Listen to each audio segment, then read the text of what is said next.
I've been reminiscing, contemplating on how time played tricks on reality. Needed pros vision. You was the apple of my eye till I finger pinched it. It never hurt to zoom out and see the bigger picture.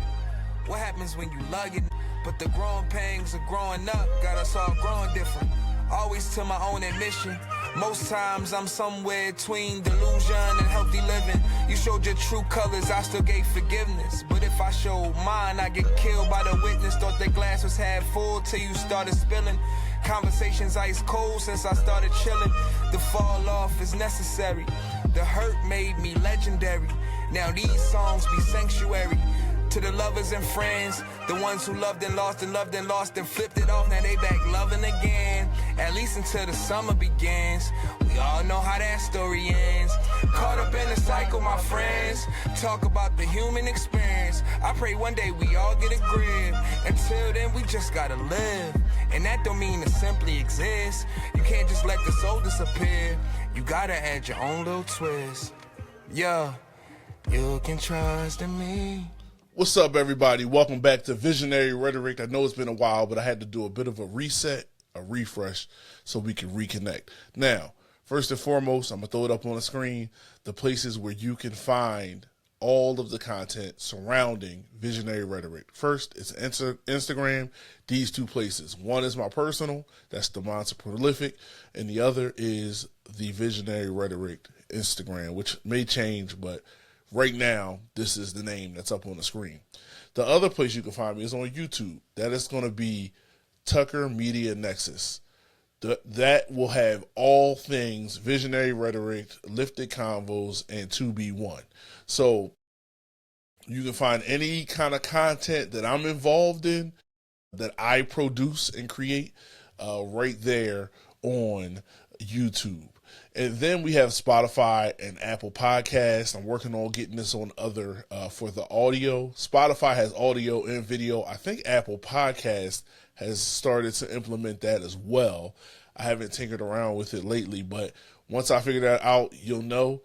You'll be able to see, hear me in all of those places. Now, without further ado, I want to jump right into today's episode. Today, I want to talk about something that really bothered me for a few reasons. It's the Ricky Chow versus Cyrus down in South Carolina. And many of you know that case, so I'll spare you another rehashing of the events. This thing happened about 3 years ago, and there's a lot that, one, disturbed me, one being that my son overheard me and my wife talking about it, and it really disturbed him. My son will be 6, and I didn't think he was paying me any mind. This is why, as a parent, they tell you have to be very careful as to what you talk about. It is not like I was talking about anything vulgar. It was actually something I'm processing as a black man. Now, some of you hear that and say, you might relate more to a white person than you do to that young man for different reasons, based on where he grew up or whatever. But what I say is I relate to him because I was too a 14-year-old black boy at one point. And I was a large 14-year-old black boy. So not only was I a black boy, but I was also 6 feet tall at 14. And so when I look at that, I say, man, and I was a bigger, y'all see me, y'all know me. I'm a big dude. Those of you who know me, those who don't, I'll give you a picture. I'm 6 feet 4 inches and 320 pounds, right? Working on losing that. But just to give you an idea, always being a larger black person, black boy and a man, right? I've always had this consciousness of how I show up in spaces that aren't black, right?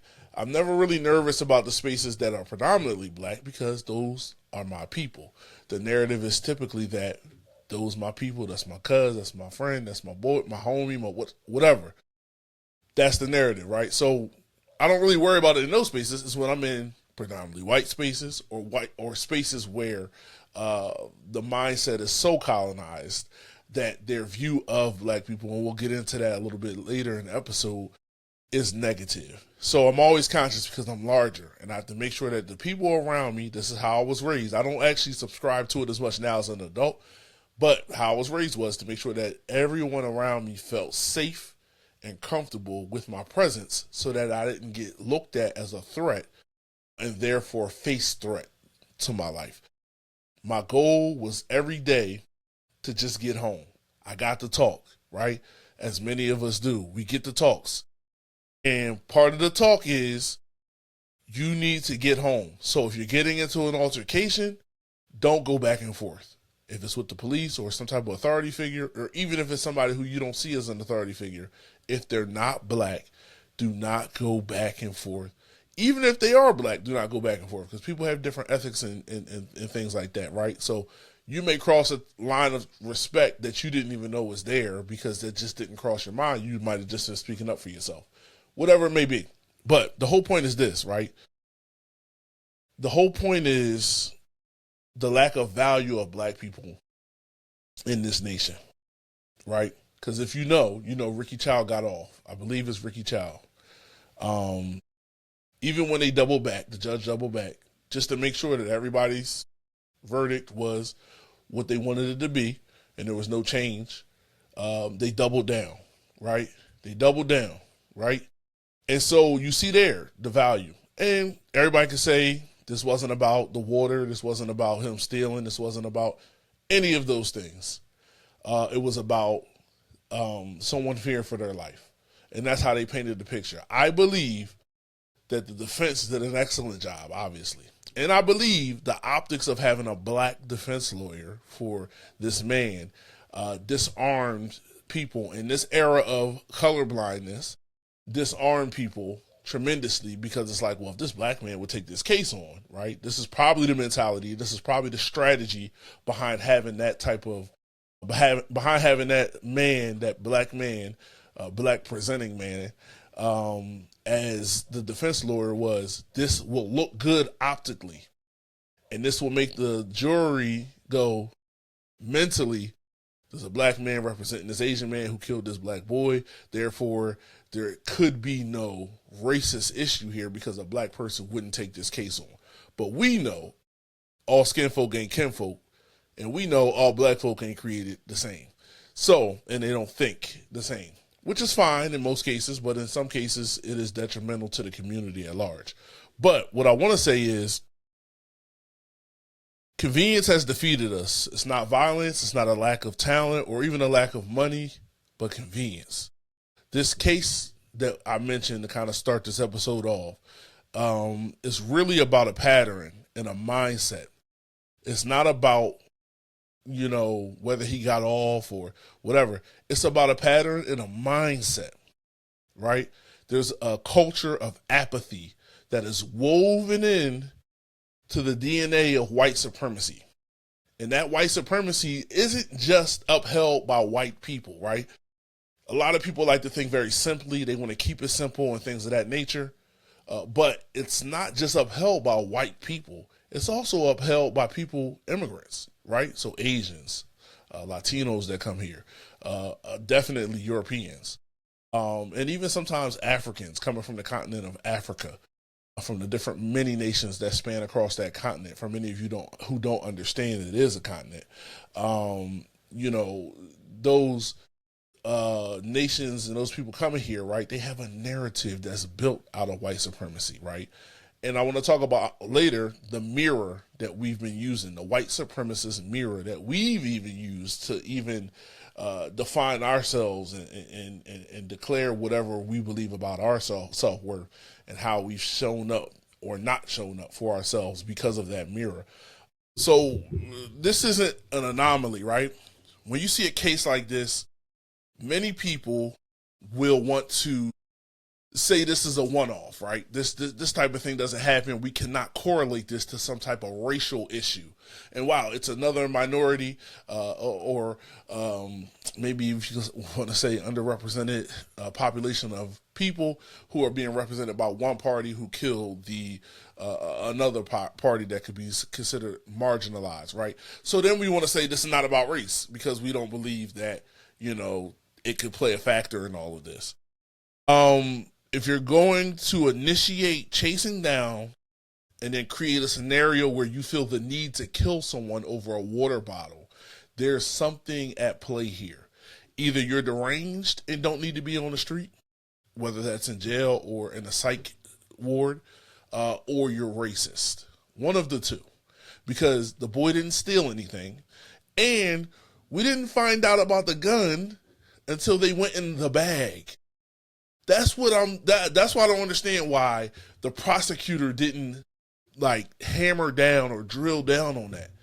This wasn't brought up until they went into the bag. On top of the fact that the kid was shot in the back. So if you're aiming a gun at somebody, right? I've never seen somebody aim a gun like this behind them, right? If you're aiming a gun at somebody, you are facing them. And you're not running or retreating, right? If you got the drop, why would you be running? Right? And this is at the end of it. This is at the end of the run, which ended up being about 130 yards away from the store. All three of them left the store. This is the last I'm really going to go into the details. All three of them left the store. They shoot the boy in the back. He ran out of his shoes. He dropped the phone, right? Dropped the phones. The wife picks up the shoes and the phones and goes back to the store. Why? Now we're tampering with evidence. It's an active crime investigation at this point, a crime scene. And so they tamper with evidence. I don't understand how all of them weren't brought up on charges.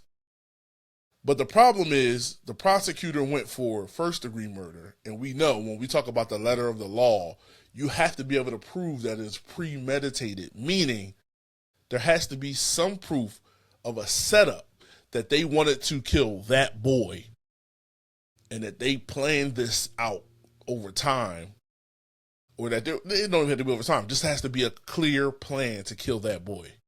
So that's where they went wrong, is probably just going for first-degree murder. Right?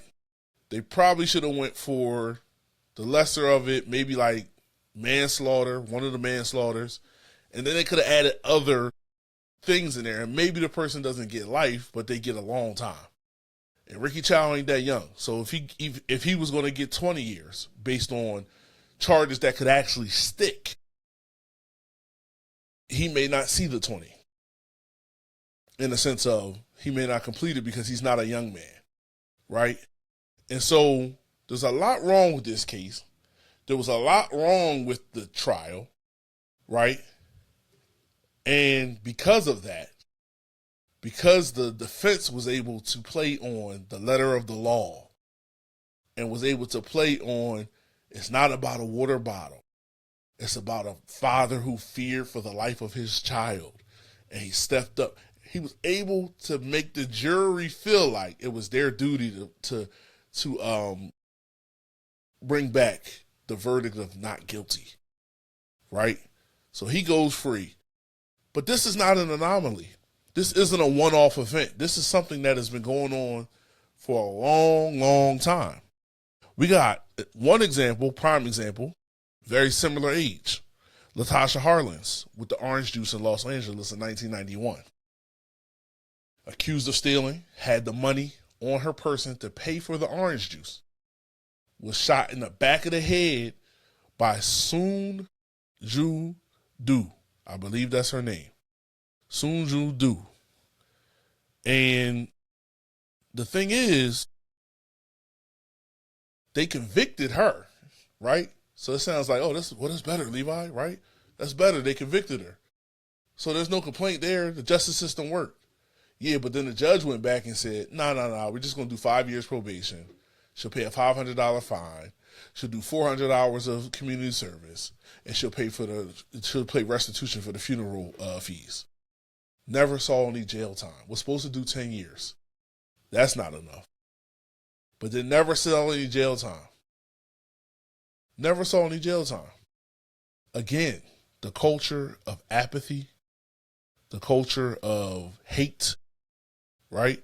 So it's hate and apathy, those two things.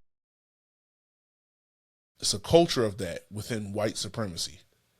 Or should I say, the culture of white supremacy is made up by hate and apathy and pure evil and wickedness. That's what it's made up of, and it's upheld by people of all races, including black people. That's the crazy part.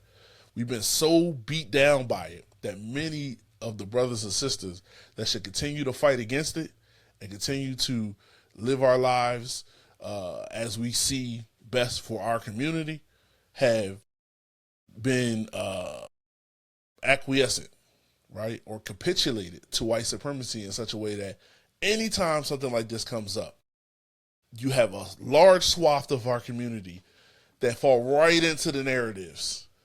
Well, you had a gun. Why did a 14-year-old have a gun? The mom failed. He probably didn't have a dad in his life. And it's these narratives, and I see a bunch of black people perpetuating it in these narratives. We don't do the same thing when it's a white person doing something wrong, a white kid doing something wrong. We don't. You can look at Kyle Rittenhouse, just 3 years of age older than, as far as when he got in trouble. He was 17. He wasn't legally allowed to own any firearm at the point that he crossed the state line to go to a protest to defend a store. For what? That's neither here nor there, though. He ain't getting in trouble.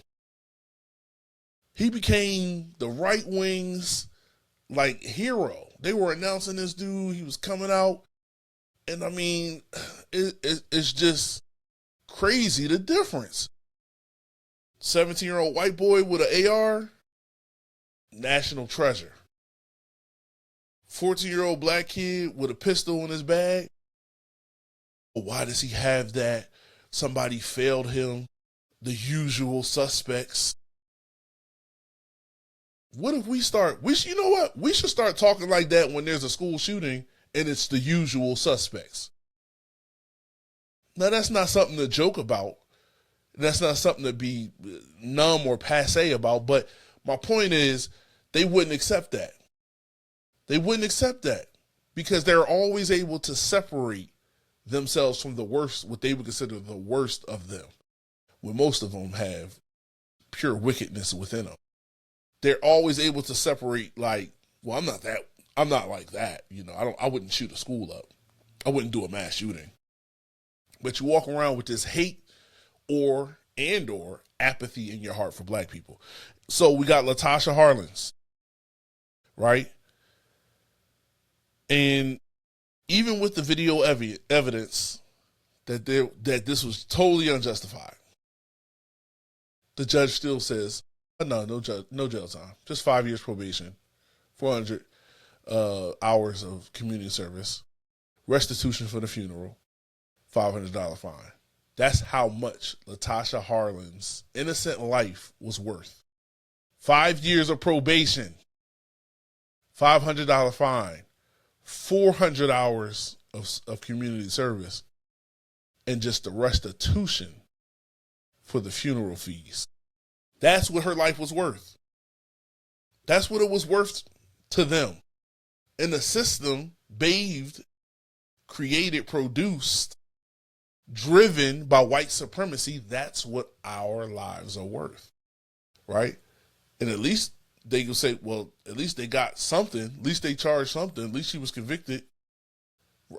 I guess if you want to look at silver linings. But the point is, it shouldn't be a question, because it wouldn't be a question if the roles were reversed. If the store owner in that case was black, or if the Childs were the Johnsons, is no doubt. And if Cyrus was a child, or if Cyrus was, Bradley, and the store owners were Johnsons or Jacksons, or plug in any typical black last name, there'd be no question. All three of them would be charged with something. The person who pulled the trigger would be charged with murder. At least one of them. If it can't be first degree, it'd be second or third. And probably a series of other charges, right? Somebody, if not all of them, would be going down if it was in reverse. And I'm not here to argue that point with you. You could take that up with your mom. But what I want to say is, I want to get into how we need to be moving, right? Because they treat the black community as if we are suspects before they treat us like human beings. This is where we need to shift and move, right?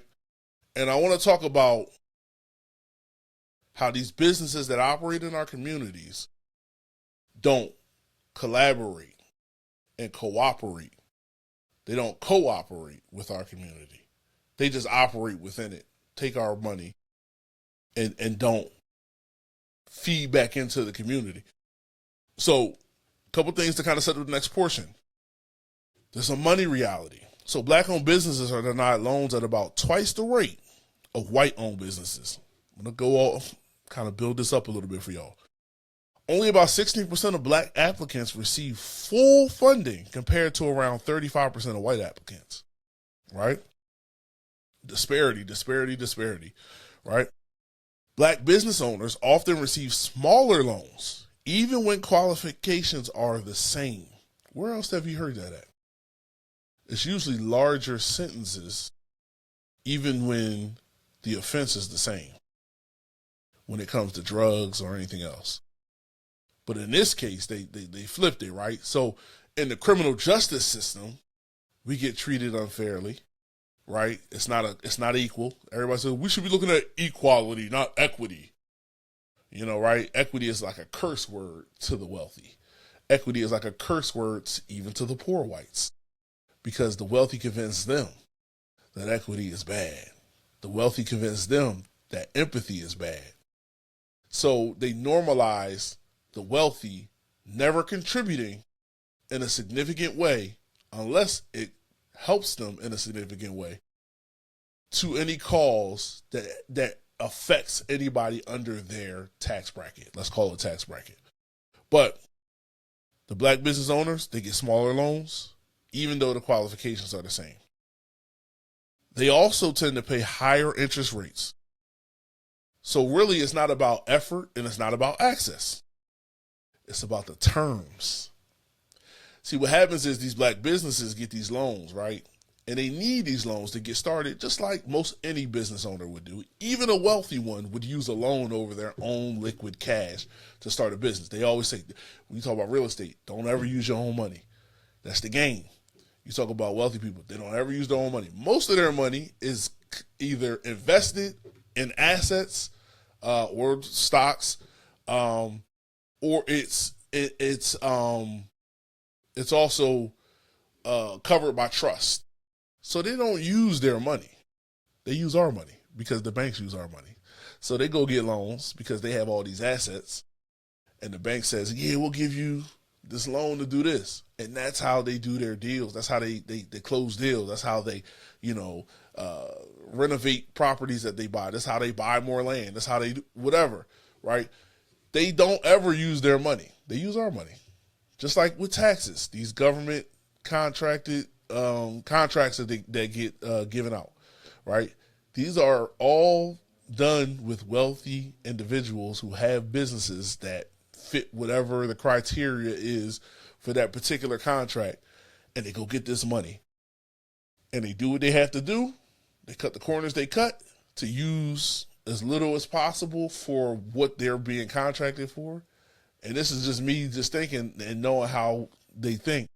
And they probably use the rest to boost themselves. But once they get that money, as long as they do their job, there is really no question. This is why you're seeing rampant fraud, right? And I don't want to get too in the woods about that.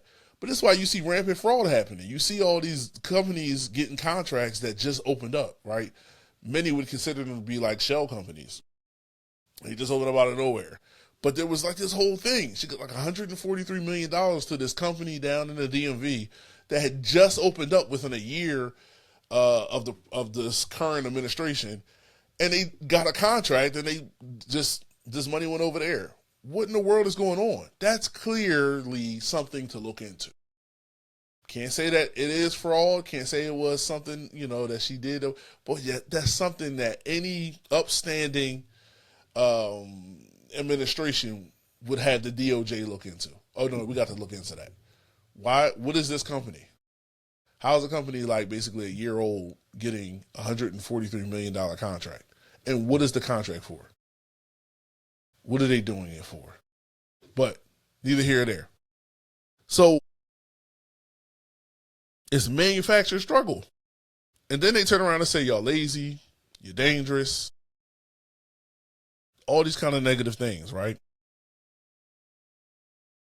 This is the key right here. I say all that to say, operating in a community is not the same as being part of a community. If you do business within a community, you should be an active member of the community. You may not be a resident, but your business is a resident of the community and has an opportunity to make that community much better. And so it is your duty as a owner, a business owner, to be a adequate or a viable member of that community. You should treat it as if you live there because your baby, your business, resides there. Just like you would treat the daycare well, your teachers at school well, right? If you're in your right mind, you treat them well because your baby goes to school there. So you should be contributing, because ownership without relationship is just an extraction. That's the reality. It's just an extraction. And taking money without respect is exploitation. That's all it is. You got all these Asian cuisine shops in these different areas, poppy stores in other areas. I know Arabs that have businesses of all sorts in these areas that are predominantly black.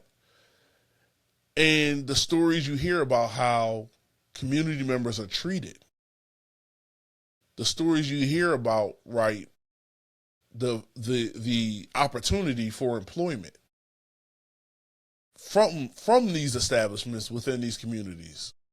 Many of them only hire someone from the community when they need it, meaning they need to be able to be like somebody at the front who connects with the people coming in to do business. So you'll see a lot of times at a register at like one of these stores or anything like that, it might be a white person there if it's a predominantly white area. And then the kids, as they get older, they take over because they are really fluent in English. So then sometimes those people get phased out.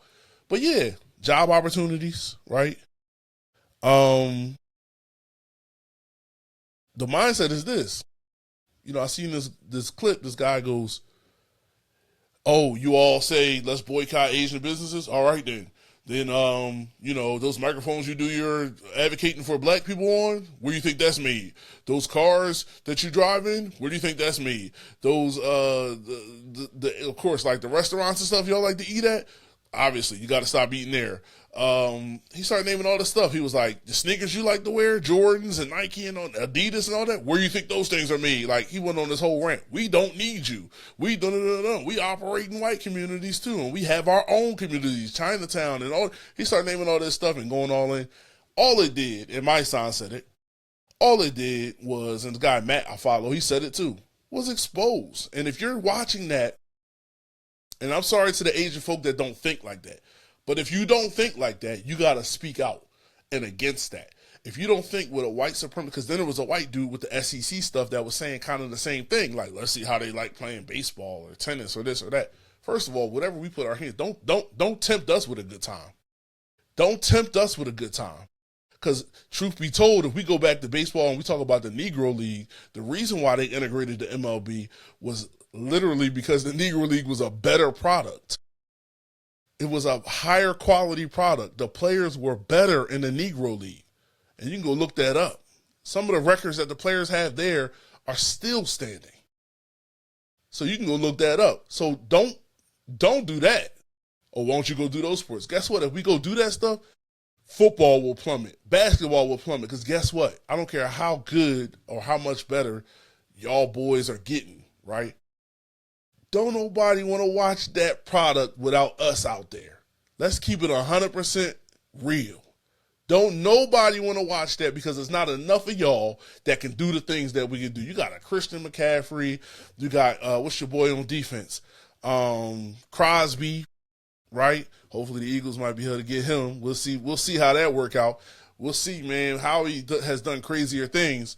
But you have these people that can do it, but those people are anomalies.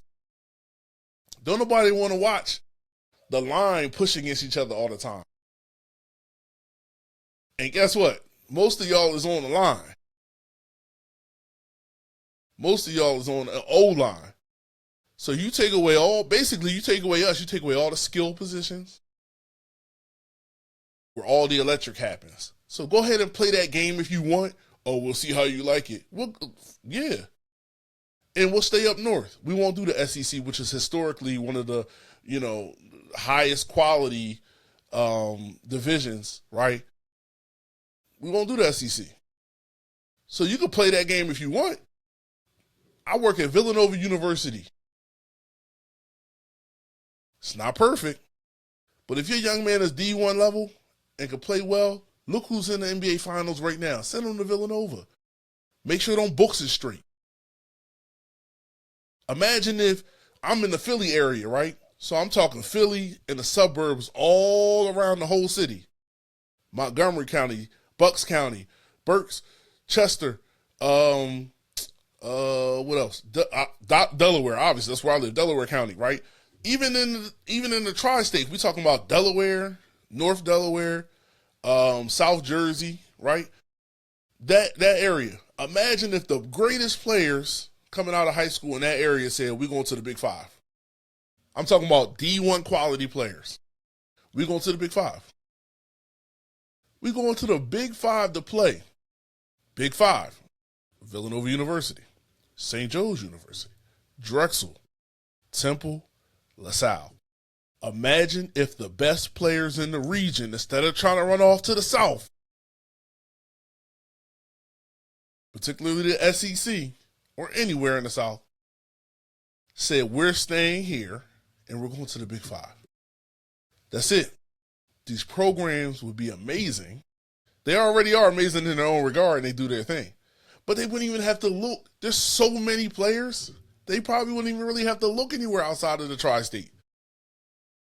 So let's think about that. Let's really think about that in a real way.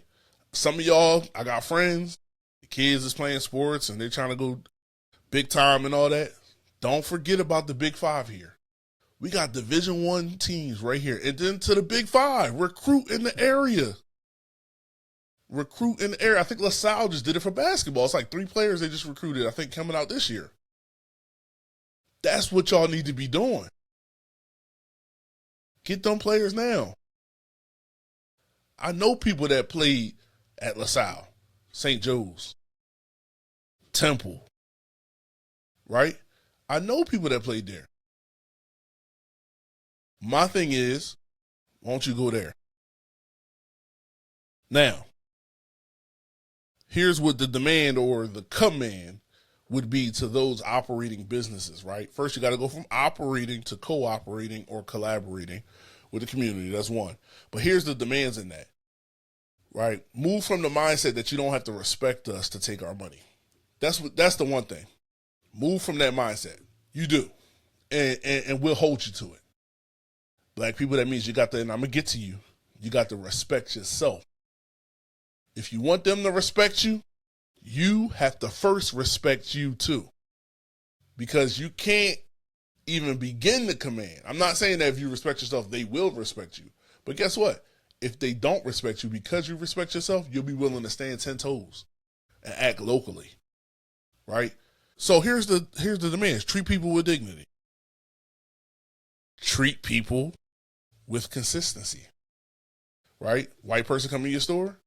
Oh, hey, how you doing, Mr. So-and-so? I want to, make sure that you have a good experience in my store and all that kind of, here's this, here's that. You know what? I'm going to throw in this extra thing for you. Please come on back. Oh, yeah. Da-da. Black person come in. What'd you want? All right. Go ahead. What? You want extra? Oh, that's going to cost you such and such. There's no deals. You people always want handouts. That's not consistent. So either you treat everybody that way, or you treat everybody the way I said. Be consistent. Not perfect, consistent. We just ask for consistency. Treat people with human decency. That's it. So whatever narrative you have in your head about black folk, as a non-black person, any non-black person, begin to question that, begin to deconstruct that and began to look at us for who we are. I'm not begging you or asking you. I'm telling you that is the currency before you get our currency. Black folk, please listen, because this don't work unless you stick to it. That is currency. These things are currency for anyone operating business in our neighborhoods, right? The last thing is you have to engage with us beyond transactions. See a need, meet a need. See a need, meet a need. That's it. Engage with us. Doesn't have to mean you're giving out money. Doesn't have to mean you're giving out whatever product you sell or whatever food you sell all the time. See a need, meet a need. Address it. Come to the functions. Do some giveaways. If you know anything about taxes, you can get a write-off doing it. So there is some benefit to it. Spend time with us, right? Outside of just a business transaction, step out of the building. You know, we having an event in the community. Come to the event and just relate with people. You might find out we're more similar than you think. And the reason why they want to keep you away from us is because of that. Because they know if we unify, especially around just coming together to make the world a better place for us so that we can show up as we please and not as they say we should, that's a dangerous place to be when you have cross-cultural alliances. This is what Fred Hampton, and I always refer back to him, was trying to do. Engage beyond transactions, right? And so what's going to happen if you don't do those things, and there's probably more to it. There's more that I'll fill out into there. Maybe at some point I'll go back to something like that. But if you don't do those things, we'll boycott. And we won't make a big announcement. Black folk, we don't need to make a big announcement. We don't need some megachurch pastor getting up. We're boycotting Target. It was a good thing. He flexed his muscle a little bit, showing what he could do, showing how it could impact, right? Then he called it off, said it's not necessary anymore, but that's neither here nor there. Shout out to the fact that he could do that, and that they could do that. But what impact did that really have on the greater, right? And this is why big boycotts fail. It's too broad. It's too broad. Start locally. Because I'm sure while you was doing that, y'all was still shopping with these business owners, non-black business owners in your community, food or otherwise, that don't interact with you, don't treat you well, take your money, give you a hard time, and don't think highly of you, right? Yet we're boycotting these big department stores. No Target, no Amazon, no Walmart. Who's next? Well, yeah, I heard Aldi this. I'm not saying that, but that's how it goes. But that's a fool's errand in many cases because they're so large and we don't make up enough of the population. Yes, I know you could say, but we're almost at 3 trillion or we're over 3 trillion of the economy as far as our consumption and consumerism and what we spend. That's cool. That 3 trillion could be replaced easily because if we're 3 trillion at 13 to 15% of the nation, then what do you think, 39 or 40% of the nation is, or 50 or 60% of the nation? You know what I mean? What do you think the money is there? So it'll fill out. And a lot of times what we see is people say, oh, I'm just going to go ahead and shop at Target because they got rid of DEI. They're not woke anymore. I like that. I'm going to go ahead and shop at Walmart because they was never woke. I like Walmart.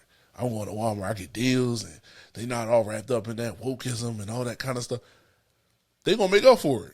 They like that. Right?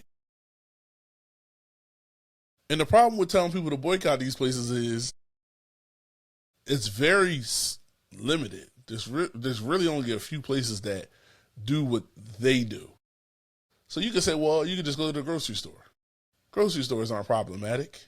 Right now they're not. But I'm sure somebody will find like, oh, Acme did this, or ShopRite said this, or this particular ShopRite. ShopRites are typically owned by, franchised, I believe. So they're like, owned by families and stuff like that. But like somebody will find something. Then it's like, okay, so now you're telling me I can't go to a grocery store. Now you're telling me I got to go to several places to get the things I need instead of just going to Target or Walmart, right? When the biggest impact we can have on boycotting is right in our own communities. If they don't treat you right, don't spend your money. You don't need Chinese food. You don't need pizza, Italian food. You don't need it. You can make pizza at home. You don't need to really get your nails done. Or maybe somebody that you know does nails. And you can start going to them. Right? Now, when it comes down to this, y'all, if we're talking about acting locally, when it comes down to this, y'all, the business owners that can do the things that you once got done elsewhere, y'all have to step up. There's no questions about it. Y'all have to step up. Y'all have to provide quality service, particularly to my black folk. We have to provide each other quality service if we're going to divest from non-black local businesses if they're not acting right in our communities, meeting the treat people with dignity, treat people with consistency, treat people with basic human decency, and engaging beyond transactions. Those rules go for you too, right? We ain't just going to black-owned businesses out of default. Oh, because no, y'all got to come correct too, and y'all have to adhere to those rules too. You don't get commerce without connection on the local level. No commerce without connection, right? You have to be connecting with the local community that you operate in. You have to be. It can't just be an operation for your generational wealth. It just can't be. You have to be engaged in what's going on. See a need, meet a need. Build a connection. Be able to celebrate when people's children graduate because you know them, because you go to things. Show up to a Little League baseball game or a basketball game or a hockey, soccer, football, whatever. Just go. Sponsor a team. Hey, look, travel team, I got the jerseys this year. It's a write-off too. So you're also getting something out of it, but also just sponsor a team and actually go support them. Have your kids, if y'all don't live in the area. It's okay if you don't live in the area. I would prefer people who own the businesses to live in the area or have at least come from the area that they operate businesses in. But if you don't, at least like maybe have your kids play at least like a sport or do an activity in the area so that they can have an appreciation for the people who you're building your business off of. Without the people, you don't have any business because you can't make or earn any money. You can't make money without people. So you need to be connecting before you're looking for the commerce. That's it. That's it and that's all with that one. This is the thing, right? We need to focus on our local stores. I just said they need to be visible, right? They have to be having direct connection and interactions. I would even go as far as to say, we'll keep you moving forward and thriving, right? We'll do that. But there needs to be opportunity for employment within the community. Some people won't agree with that. They'll say it's their business who they want to hire. That's fine. They won't have a business long. They'll be going out of business. That's fine. Because when you're in a particularly in a black community, this is for all communities though, but particularly if you're in a black community, it's not many non-black people coming in there to do shopping or buy food or anything like that. Usually it's the people in that community. When we talk about those strip stores along streets that are within black communities and stuff like that, I think about like a 52nd Street or like a Woodland Ave or stuff like that in Philly that I could think of off top.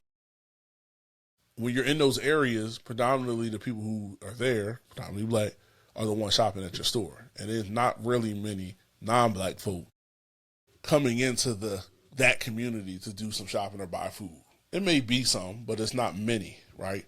And with the landscape changing in Philly, particularly in West Philly, that may be different too. But for the most part, black folks shop in the community that they're in.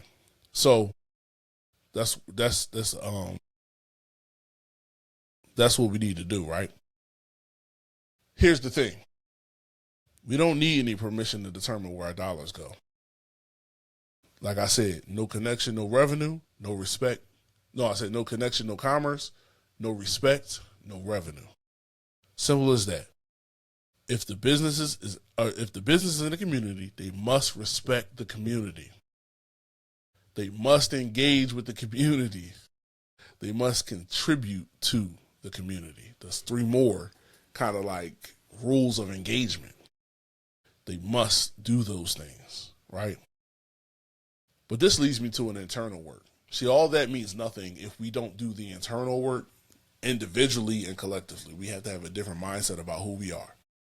And then we can commit to what we demand, right? So there has to be an internal change, right? So how do I want to put this? So external change without internal change won't last. That's the key, right? So instead of capitulating to the idea of white supremacy, right, and using white supremacy as a mirror, which we've done, right? You got black people that don't fool with black people because they're like, I don't want to be associated. You know, I've worked at places where, you know, black folk don't want to talk to you too long. Other black folk don't want to talk to black folk too long, right? No. Then later you might find out it's because, every time, you know, they get nervous when we start talking to each other. So let them be nervous. Let them be nervous. So what? If they doing right, they ain't got to be nervous. But why does that have to impact how we interact with one another? Too many of us get together. They don't like that. And did they say that to you? Or did you just create that? Is that just something that's just woven into your DNA? Right? The idea that black people are lazy too. So if they see us talking to each other, we ain't working. If we ain't working, then we shiftless, lazy, unmotivated, lackadaisical, nonchalant, goofy, unproductive. Just all these negative things, right? This leads me to 7 narratives that I'm going to match with the truth. I'm going to read a little bit, but I'm going to do this real quick. So, black people are dangerous is one narrative. The truth is, we are resilient, adaptive, and community driven. Black people are lazy. The truth is, we have been overworking against barriers for generations. The next narrative is black people are criminals. The truth is our communities have been over-policed and we are not inherently criminal. The next narrative is black people lack intelligence. The truth is we excel in every field. Education is not our limit. It's not. We got so much spiritual wisdom that the education that they give us is too behind for us anyway. The next narrative is black people don't support each other. The truth is structural barriers disrupt unity, not our capability to unite. So when we do unite, this is when you look at the places, Seneca Village, of course, we always talk about Black Wall Street, and there's several other examples where we're coming together, supporting each other, and building infrastructure in a way. And what they did was we got moved in Philly just because they don't understand it, just because their hand's not in the pot, just because they don't have any control over it, then they just bomb it, tear it down, right? Several examples of that. The next narrative is black people are inferior. The truth is we are foundational to culture, innovation, and progress. We the original man, but that's another conversation for another day. The last one is black people are the bottom. The truth is we are placed there, not born there. And we never stay there. So get it straight, all right? So I want black people, I want y'all to take that. That was for y'all, right? We know what those narratives are, but I wanted to give you the truth at the same time. I want you to take to those truths. Whenever those narratives pop up, whether they're internally, something you're thinking about yourself or your people, or whether you hear external, we get a lot of that, whether they be macro or microaggressions, whether it's external, I want you to go to the truth part of that. I want you to share the truth part of that. If somebody says something out loud that's, oh yeah, well, 13% of the population commits 50% of the crime. I guess that's why they're the ones that make up most of the jail. And it's like, no, brother. First of all, you don't understand. I see what you're doing with that. I see what narrative you're trying to spin. But watch this. Watch this. Convictions versus actual guilt, right? Like the reality is two different things. They might be convicted of 50% more of the crime. But let's look at what's the percentage? They don't want to talk about that. What's the percentage of overturned convictions? Right? What's the percentage of that? I want you to go look that up and begin to kind of break down and dissect people when they put out these narratives that they believe to be true because they heard it from one of their favorite right-wing conservative podcaster or something like that. And it's still not true. No matter how many times you tell a lie, it will never turn into the truth. It'll never be true. You can tell a lie until the day you die, and the truth will still be the truth. That's just the fact. That's just the fact. So we've been using the wrong mirror. That's the reason why I wanted to share the narratives versus the truth about who we are. We've been using the wrong mirror, right? And we have to remember, right? Let's just say we've been using a white supremacist mirror. So we've been conditioned to think these ways about ourselves and non-black folk, not just white folk, non-black, Asian, even those who come from the continent, nations in the continent of Africa, Latinos, right? Arabs. They've also used that, but to focus on us. They see us from a certain grid because that's what they're told from white supremacy, and they uphold white supremacy, many of them. And even some of us uphold white supremacy in the way that we think, right? The fact that you would tell and continue to tell a young black person that they got to work 10 times as hard just to get what someone working hard, let's say one time, gets, is upholding white supremacy. It's upholding. It's a reality, but we don't tell it like that. We tell it like this is what we got to do. And so we pass that down from generation to generation. I'm not raising my brown babies to meet any white supremacist criteria. That's just me. I'm not doing it. I'm not telling my son he got to work 10 times as hard just to get what his white counterpart worked one time as hard to get. I'm not telling my daughter that she got to do 10 times more than her white counterpart to get where she wants to get to.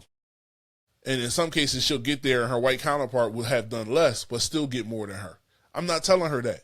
You want to know why? Because it's wrong. I'm working to change that. I'm working to have it where she don't even look at them. I want you to work hard just to be the best version of who you are. That's true liberation, not figuring out the system and operating in capitalism at the highest level and becoming really wealthy and doing generational wealth and all this stuff. That's not winning. That's stress and anxiety. Winning is telling my beautiful brown daughter that you are enough just as you are.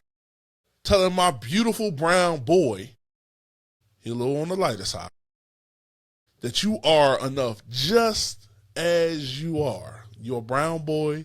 You're smart, not compared to anybody. You're strong, not compared to anybody. You're a brown girl. You're smart. You're strong. You're beautiful, not compared to anybody. You're beautiful, son, not compared to anybody. We're not sharing that narrative because we don't see value in white supremacist narrative. and how white people may see us in the narrative that America has created about the black man ever since we would no longer do the work for free and we got free. We ain't taken to the narrative. We ain't lazy. We're not dumb. We're intelligent. We're powerful. We're hardworking, right? We're going to get everything we put into it. This is the stuff I'm telling my kids. This is the stuff I'm telling my kids. We've been using the wrong mirror up until this point. It's time to break the mirror. We're no longer looking in the white supremacist mirror at all. White supremacy is not a reflection. It's a distortion of who we are. It's a distortion, and that's the problem. It's not a ghost or a boogeyman. It's live and it's well. And it's woven into the systems that make up this nation. So don't try to be condescending when the person like myself or somebody else is talking about white supremacy as if it's, oh, that's just victim mentality. Black men love that. Shout out to the black men that really know how to think critically, that are educated, not traditionally like degrees, but just educated. Read things. Don't just take what people say to them. Aren't enamored or fanboyed out by power, pseudo power, right? All the people who you support, right? All you black men supporting Donald Trump in this administration, all you black men supporting this nonsense because y'all want a chance to be in that kind of power. Why would you want to be in that kind of power? And if you got children, I got questions. How could you support this? It's ridiculous. But again, I just want to drive that point home. White supremacy is not a reflection. It's a distortion of who we are. It's a distortion. Those things that I read to you, the narratives created within white supremacy about black people, those things I read, those are distortions of us. Distortions. No other group of people takes the people that do the most detrimental things within or to or outside of the community, right? No other group of people take those people and magnify them as the representation of the community that they come from, the culture they come from. No other group of people does that. They do their best to minimize them, and in some cases to get them to reform from their ways and to join the norms of the culture. But they never centralize and maximize those people. But when it comes to our people, they do that. And they do it without context. This is not me justifying discarding anyone. Those who struggle with addiction or any ism, alcoholism, right? To name one. Right? I'm not saying discard those who may have had a criminal past or even a present. I'm not saying to discard it because I don't believe that either. I believe in reform. I believe in working those people into the norms of our culture. We have to determine what those norms are because we've mixed in the distortion of who we are to who we actually are. So we need to stop looking in that white supremacist mirror, right? And to end this all off, I want to say, in all of this, we can't control everything, but we can control where we spend our money and how we see ourselves and what we tolerate. If you're going to tolerate disrespect, it's going to be reinforced by the fact that you're going to still spend money with these people that are not black but operating within a black community. If you're going to tolerate disengagement or just apathy, straight up apathy, it'll be reinforced by the fact that you still spend your money with them and that you haven't said, you know what, we just go ahead and spend with somebody else. There's other options. Shout out to Bricky Walk, my bro Brick House. Tap in with him. He does Friday, orders for Fridays. I don't know if he's doing every Friday, but if you tap in with Bricky Walk, Instagram, you can get yourself a platter. Good food, Met him in college. Been cooking his behind off ever since I knew him, and probably before that. Dude gets down when it comes to the cooking. I'm telling you, tap in with him. Tap in.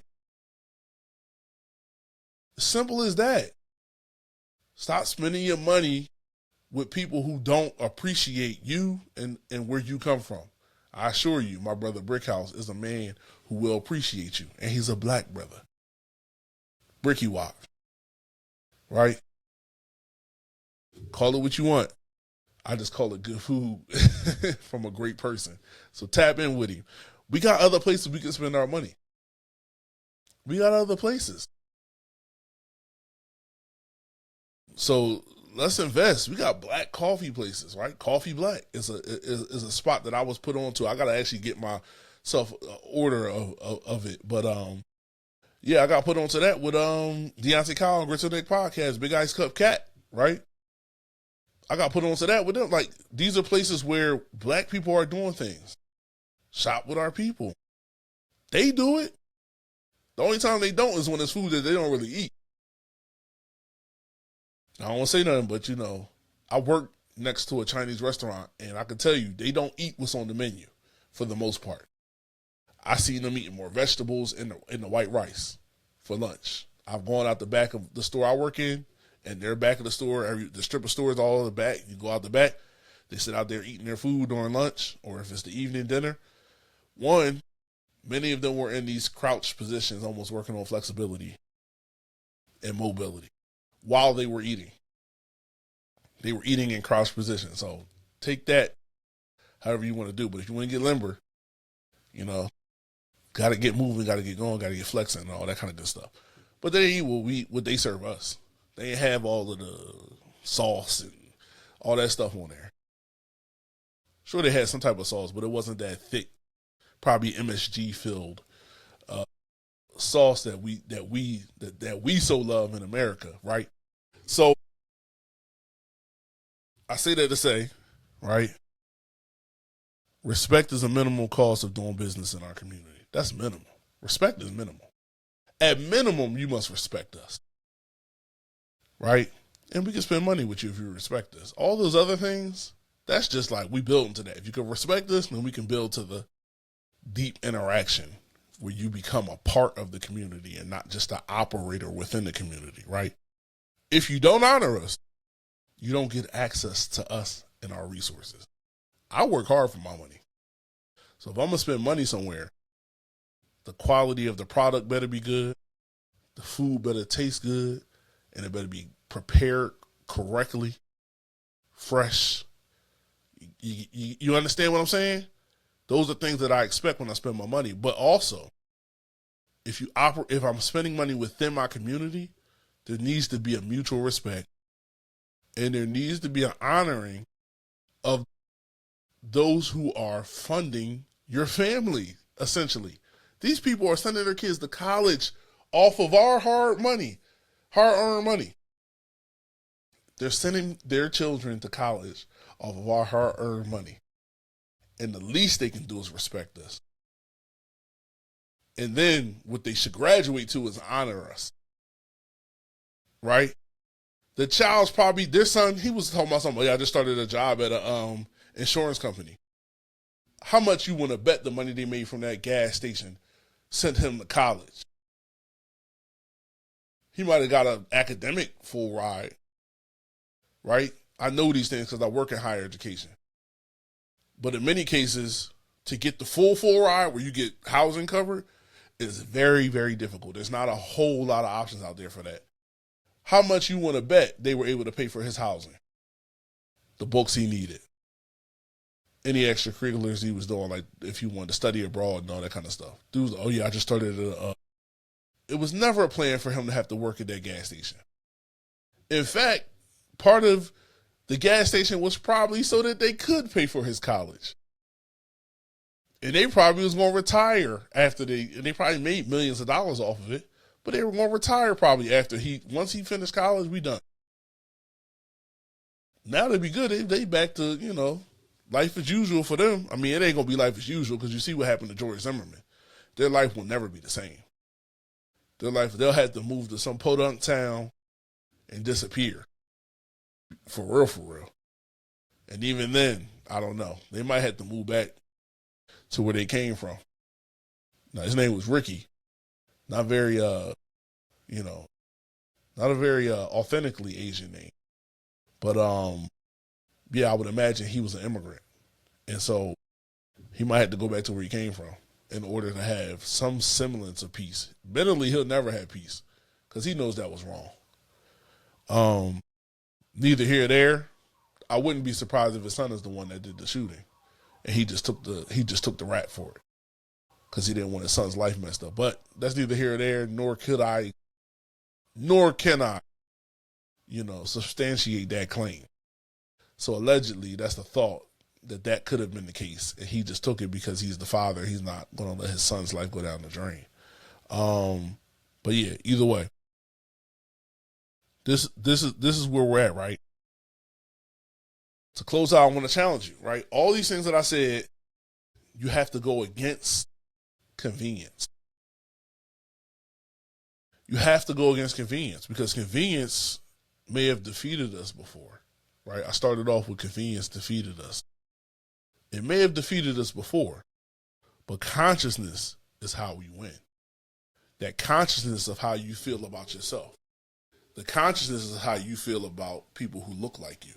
The consciousness of how they treat us and how they feel about us, right? Learning and understanding those things and understanding how to refute those things, right? I told you the narratives and I gave you the truths. Every time you come up against one of those narratives, I'm going to read them again. Black people are dangerous. What's the truth? We are actually resilient, adaptive, and community driven. Black people are lazy. What's the truth? We have been overworking against barriers for generations. Black people are criminals. What's the truth? Communities have been over-policed. We are not inherently criminal. Black people lack intelligence. What is the truth? We excel in every field, and education is not our limits. Black people don't support each other, but what's the truth? Structural barriers disrupt unity, not our capability to unite. Black people are inferior, but what's the truth? We are foundational to culture in this nation, in this world. Innovation and progress. That's the truth. We are foundational to culture, innovation, and progress in our communities, in our state, in our nation, in the whole world, on every continent that we touch. We are the foundation. What's the last narrative? Black people are the bottom. The truth is, we were placed there, not born there, and we never stay there. Thank you for joining me today for Visionary Rhetoric Podcast. I hope you enjoyed this show today, and I look forward to coming to you soon. I want you to have a great one for the rest of this day, and I'll see you soon. Have a great one, beloved. Thank you for joining me today on Visionary Rhetoric Podcast. I'm just glad to be back in the saddle. Glad to see you all. I hope that you could take something away from this episode. Talked about a heavy topic, but I think it's important that we talk about these things because it is time for a real shift. It's time to go within, not just ourselves individually, but collectively. But see you again next time, and I want you to have a great one, beloved. Lately I've been reminiscing, contemplating on how time played tricks on reality. Need a pro's vision. You was the apple of my eye till I finger pinched it. It never hurt to zoom out and see the bigger picture. What happens when you love your niggas? But the growing pangs of growing up got us all growing different. Always